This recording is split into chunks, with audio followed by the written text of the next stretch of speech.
Hello, and this is the Game of Rhodes podcast, and this is Ian Rhodes, and today we are going to be talking about the Snyder Cut and what Zack Snyder originally visioned for the DC Universe. So, let's talk about the Snyder Cut.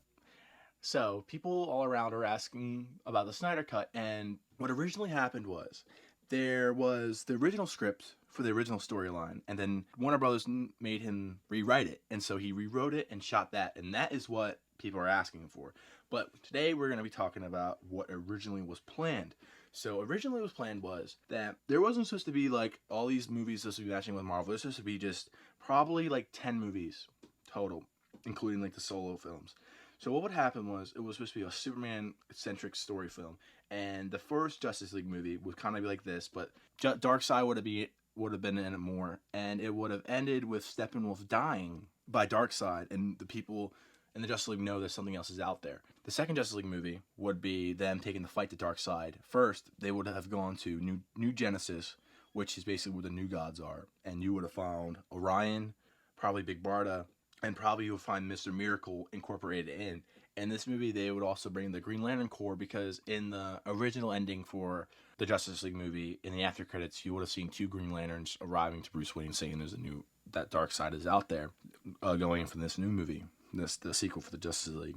And in this movie, they basically take the fight to Darkseid. They lose. Aquaman gets killed by Darkseid on Apokolips, Darkseid's homeworld. And then Darkseid boom tubes in, kills Wonder Woman, and kills Lois Lane in the Batcave in the second one. And by that happening, Superman basically gets succumbed to the anti-life equation. Basically, what the anti-life equation is he basically controls someone's mind. And through Lois Lane dying, his mind's more susceptible to the anti-life equation. Darkseid controls his mind, and Superman is a pawn for Darkseid, and Darkseid basically conquers the world. And that's what you see in the Batman v Superman nightmare sequence, is that nightmare world, and that's what we would have gotten in the third Justice League movie. But still, we're talking about the second Justice League movie right now. Basically, the League gets destroyed. Aquaman dies, Wonder Woman dies, Cyborg is broken, and how I envision it is basically C-3PO from Empire Strikes Back on Chewbacca's back. Basically, he's probably be on Batman's back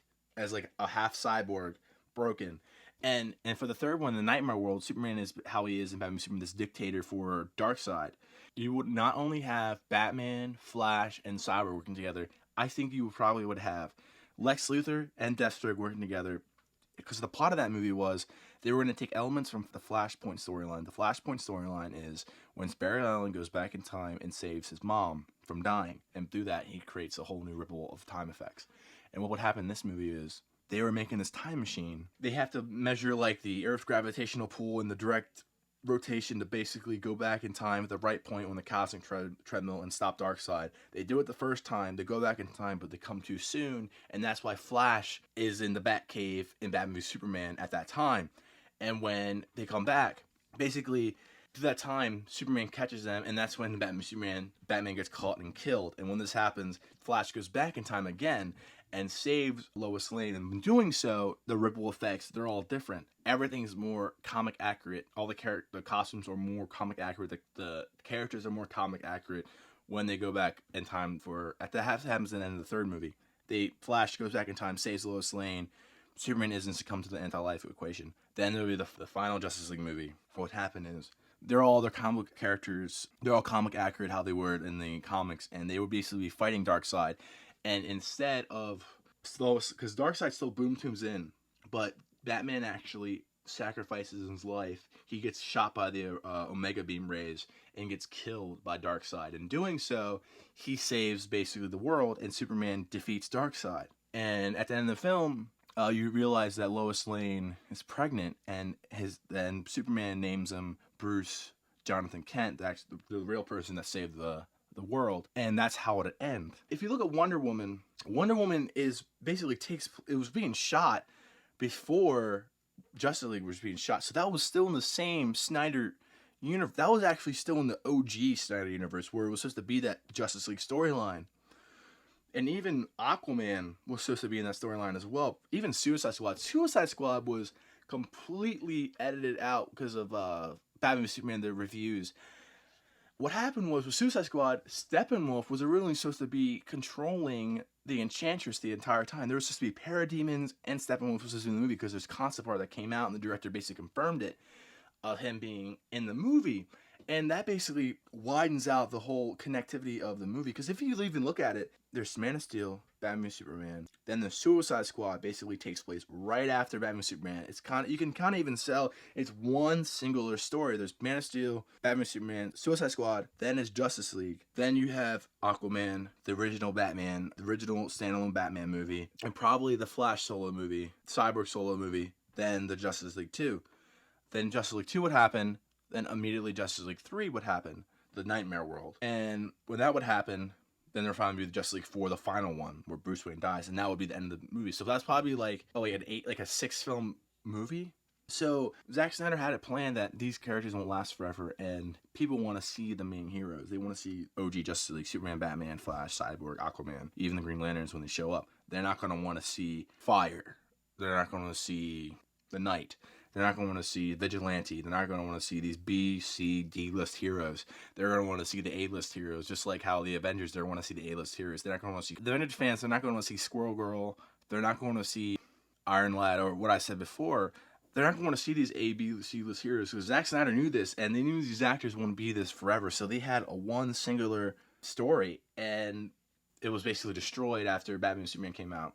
And then the Snyder Cut was this other plan. It was basically this one movie. His original Snyder Cut film, not the original, but the one he filmed, is over 3 hours long. I think it was like 3 hours and 20 minutes, he said, in one of his director's cut showings. He showed all of his director's cuts. So he showed Watchmen, Batman, Superman, 300, all of those, and he answered questions about the Snyder Cut. And he told how he had the original script, he had to rewrite. The original script story was going to be the Justice League story that ends. And then he had the rewrite that he shot, the Justice League Snyder Cut, and that was completely different because Darkseid's still in it. It's basically the same movie, but a little bit different, so it doesn't end like this. The cliffhanger isn't the same, but Darkseid's still in it. But Warner Brothers basically took that, ripped it apart, hired Joss Whedon, ripped that apart even more, butchered all the Superman scenes, because all the Superman scenes are reshot. The whole movie's basically reshot. Steppenwolf is completely redone. In Zack Snyder's version, he's basically this monster. The CGI was done for Steppenwolf, and Joss Whedon basically, I don't like that. I want to make him look like different else. That's why Steppenwolf just looks so terrible in that movie.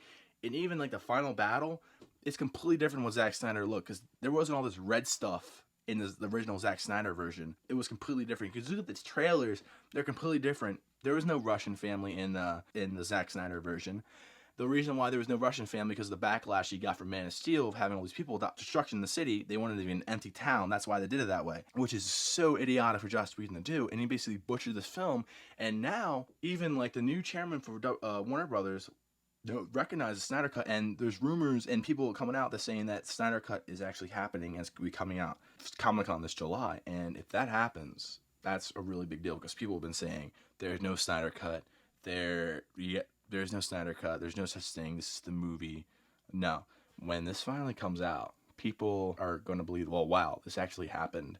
This man got robbed. And, like, this was his original vision. And just seeing a director's original vision come on screen is so... Because for me, because that's what I want to be. Because imagine taking all this time writing, storyboards, shooting, and basically say, nah, and hire this hack to do this job for you. Butcher this Superman character that you wrote. To basically make 2 films off after... Just hack him, CGI face, and to finally have the Snyder Cut to come out, to actually see like Superman how he's supposed to be, and like and Cyborg how he's supposed to be, and Flash how he's supposed to be, it's going to be amazing, and we'll find out during Comic-Con this year. And this is Ian Rhodes, and this is the Game of Rhodes podcast, and this is all I got for you. See you next time.